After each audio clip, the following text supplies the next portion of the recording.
Alright guys, welcome back. So I have the engines that I unboxed from the part 1 over there, and we're going to move on to part 2, which is going to be attacking this stack right here. If you guys haven't seen part 1 yet, I'll probably be in the description somewhere, or recommended, or you can just look at my channel. And yeah, so as I said, this series is just me unboxing a whole lot of stuff that I got during when I was away for college. And yeah, so this stack just happens to be all the white boxes. Um, I don't know why, I don't know, just managed to do that. But yeah, let's see what this is. So, yeah, those engines I already knew what they were, but these will be complete mysteries to me. I do have a sense of what I bought. I roughly remember what I bought, but I do not remember. I do not know which boxes contain which items. So this will all be a really cool surprise for all of us. Oh, I think I know what this is. Yes, I know exactly what this is. I love this thing. This is going to be a really cool project. So, yeah, this is a Sunset Brass K5, K5? K5A? I don't know. K5 class 462 in the New York, obviously made by New York Central. Um, yeah, so this is gonna be a really cool project because I got this thing for only $125. A Sunset Brass K5, New York Central K5 for 125, free shipping. Yeah, 125 shipped, and the reason is because this thing has a lot of damage. So yeah, here's the tender. Tender, as you can see, is missing one of the steps. Um, as you can see, here's one step on this side, but the one on this side is missing. So that is unfortunate. This one's also really bent, as you can see. But otherwise, it also looks like the guy tried to strip the paint, but was unsuccessful. But otherwise, all the details are there. Missing the Katie, the coupler box. But yeah, here is a baggie of various parts. Hopefully, the tender. Yeah, here it's right there. Right there. So as you can see, this is just a whole bunch of parts that are coming off the engine. So that will kind of give you a good idea as to how in how bad of shape this engine is in right now.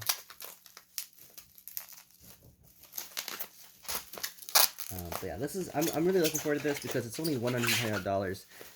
I can get a lot out of this. I think they're pretty easy repairs. Brass in general is really easy to repair. You just need to be good at soldering, and yeah, nothing else has fallen off, which is good to see. This thing is a freaking mess, though. As you can see, this thing, oh boy, the compressors just fell off. Oh boy. All right, you can see the Canon CAN motor though, and the SHS Simhangsa gearbox, which are always really nice runners. The front is just a freaking mess. This thing is just kind of loose. What else to say? Dang, this is in a lot worse condition than I anticipated. There's like some sort of like gunk holding up this rear piece, the booster engine. There's a weight in the bottom. One of the brake shoes is broken off. This one's also broken actually. You can see the only one that's still there is this one. These two are kind of just broken. The ones on this side look okay though. That's good to see. Plastic brake shoes are pretty easy to repair though. As long as there's a hole drilled and the screws there, they're pretty easy to repair. You can just buy some new ones. The main problem is trying to find the screws that they use, and also trying to drill holes for them. So yeah, here's the engine. Dang, there's a whole lot of detail on this engine. That is pretty solid. This is what I'm trying to say. Sunset makes some really nicely valued engines. I don't know why their engines are not valued more, because clearly, as you can see, there's a whole lot of detail on these engines. But for some reason, they're just kind of cheap, which I really like because they're amazing models. I mean, they're absolutely stunning models. But you can see, like, yeah, the sandum's completely gone. This part's just kind of a miss.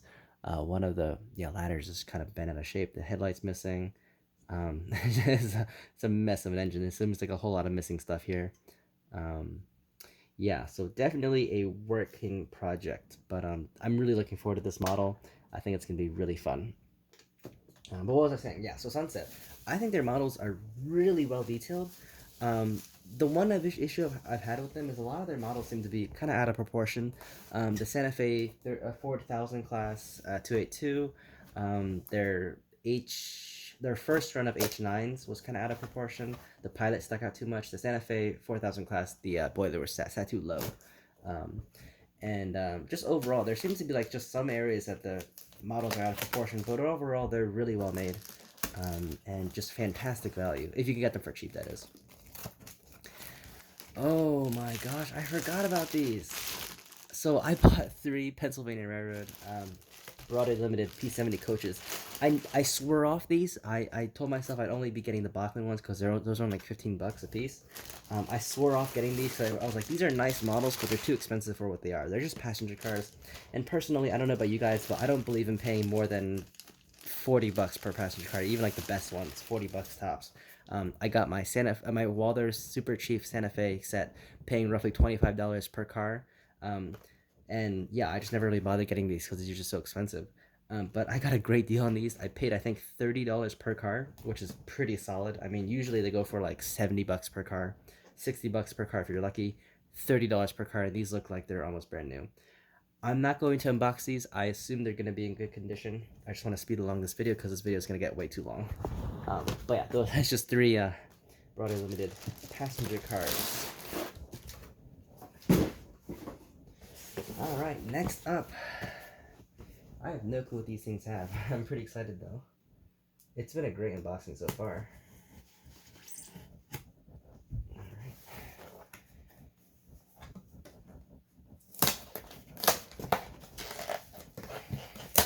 Honestly, I'm glad people use USPS. I think their services are solid. They might be a little bit slow, but they provide, my packages are always well packed. Unlike a lot of other, like FedEx, for example. For some reason, I have a terrible luck with FedEx. Their stuff just arrives late. I've seen the delivery driver literally drive past my house without delivering the box, which is supposed to be out for delivery. Yeah, FedEx has consistently damaged my stuff. And so I'm really glad that USPS honestly does a really good job. So what do you know? I bought a second Sunset Models New York Central K5. Don't ask questions. I bought this one first, and then I saw that deal and I picked that up too. So yeah. And so yeah, this, oh wow, that is beautiful.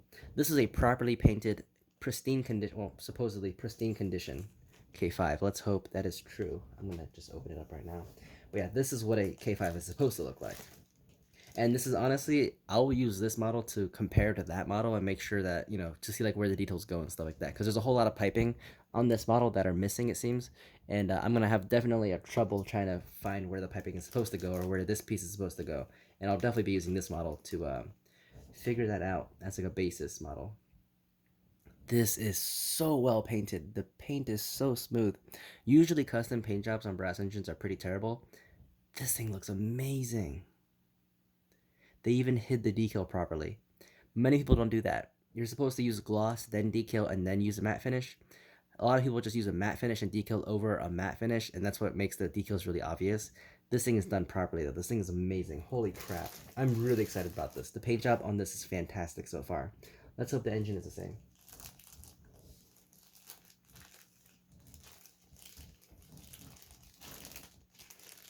I love the red foam, by the way. It's a nice touch. I'm so used to just seeing gray or black foam, so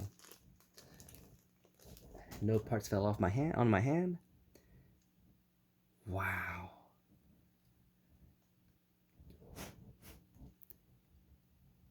This thing is beautiful. Granted, there is no graphite smoke box or firebox. It's just all black. But man, this paint job is stunning. Actually, I lied. The firebox is painted in a slightly different shade. It's like a really, really slightly like greenish. A really good actually DGLE. It's a really good Brunswick green for PRR. But yeah, it's like a really slightly more lighter shade of green, but still black pretty much. That is really fascinating. I've actually never seen anyone use that kind of shade before for a smoke box.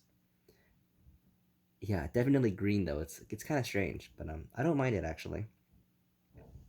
But yeah, the amount of detail in this is exquisite. Wow. The paint job. I can't believe this thing is in such good condition. So yeah, usually I'm used to just like buying like either unpainted brass or really poorly painted brass because I buy cheap brass, as you know. But I got this thing for only $202, I think. I think I won in an auction for only $202. Oh, here's something that fell off. That is interesting. Well, something fell off. Alright, well, that's... I'll have to look into where that's supposed to be. Anyways, I got this thing for... I won this thing for only $202, and this thing looks fantastic. Holy crap. I don't know what to say, honestly. I was going to... I mean, my plan is to sell one of these, because unfortunately I don't need two K5s. Um, but I don't know which one to sell. I was going to sell the painted one and just kind of repair the damaged one. But that painted one looks so nice. I don't know what to do. My hands are tired, guys. But yeah, this is what the proper unboxing of a New York Central K5 is supposed to look like. I'm going to place this box on the side here. Here's the final box. This thing is a little bit concerning because if you guys can't tell, this thing is kind of bulging, which is not great. Not great packaging, for sure. Let's hope it's in good condition. But yeah, that is crazy. I don't know why I bought 2K5. I don't even model New York Central. I model the Pennsylvania Railroad and Santa Fe. So getting New York Central is definitely out of my character, but I gotta admit, man, some of their engines look really nice. Oh, I know what this is. Oh boy. Guys, I bought a Madame Queen. Okay, this is another sort of impulsive buy. So what happened was, let me explain myself before you guys go like, holy shit, Charles, where do you get all this money? The story behind this is, I was never going to get a Madame Queen. I was kind of just set like not buying a 210-4 because those things can't navigate my curves. And I was like, hey, you know what? If I can find a Madame Queen or, you know, like a Blue Goose, like a Hallmark Blue Goose for cheap, I'll go for it because it's cheap. But the chances of me ever getting one for cheap is very low. Sort of like my chance of getting a New York Central L2A, which I did end up getting. But man, this thing was so cheap. Holy crap. I won it for so little, and this was awesome. And so, dang, that's really cool. I like that.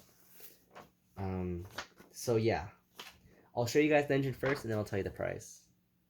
You guys gonna want to read that. That's beautiful, though. I love the paperwork, man. What does that say? Tier collection? Teague collection, I guess.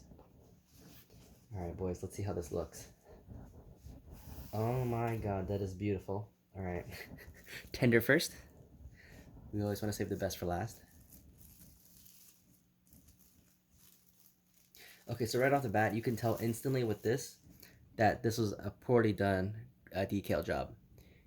You can see how the decal is very clearly more glossy than the actual back of the tender. This probably implies that this thing doesn't have a clear coat at the end, which is not that hard to do.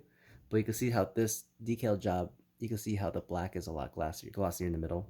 This decal job is significantly worse than this decal job, which looks like it's painted on. Right, this one you could clearly tell where they cut the decal, so it definitely looks worse. And also there's some sort of paint damage there, which is unfortunate.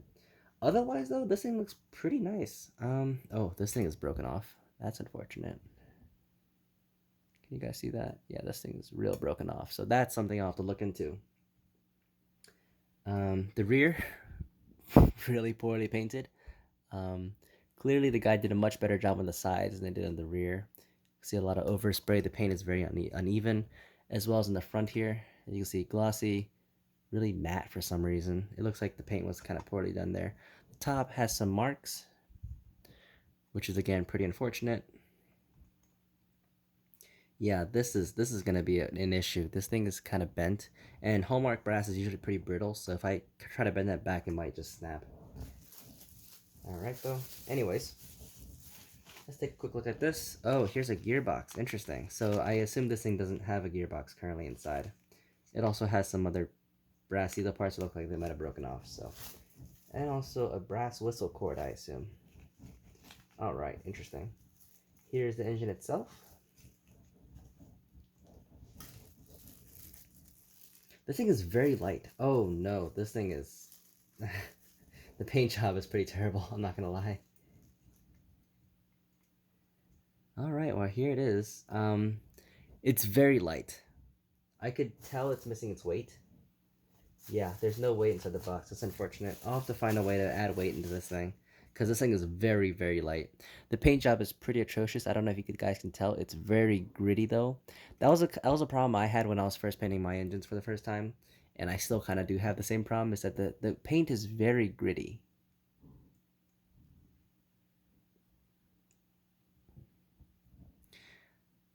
Also, it looks like the guy didn't mask anything before painting because you can see like a whole lot of this side stuff is missing paint. It's bare brass.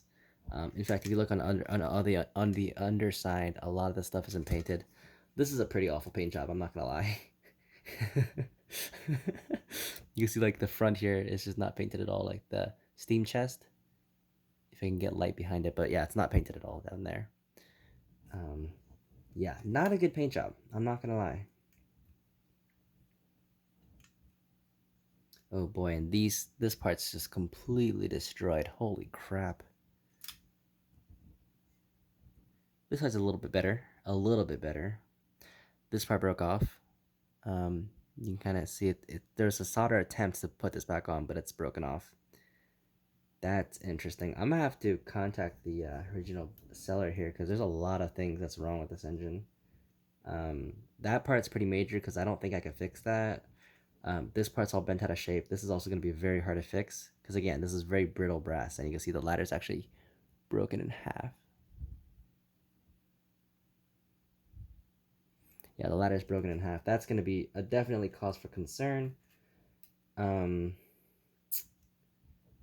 What a shame, man. This is a beautiful model otherwise, but it's in pretty awful condition. I'm not gonna lie. This thing it's painted very poorly. Clearly they didn't disassemble the model fully before painting. They kind of just slapped whatever paint they could get on, and it is painted pretty awful. Dang, that is really unfortunate. All right, and it's just unbelievable. It's so light, so it feels so cheap and fake, even though it's brass. I know it's brass, but because it's so light, it just feels fake. It feels cheap. I guess it's human psychology for you. Anyways, I don't know what to do with that model. I'll have to see, but that is the box. And that is the unboxing. All right, so with all that being done, here is the lot for part 2. As you see, we have 2 New York Central K5s and a Madame Queen in very questionable condition, and also 3 Pennsylvania Railroad P70 coaches by Broadway Limited. And that wraps up the unboxing for part 2. I'm going to move this stuff over there, and we're going to tackle this last little stack of boxes.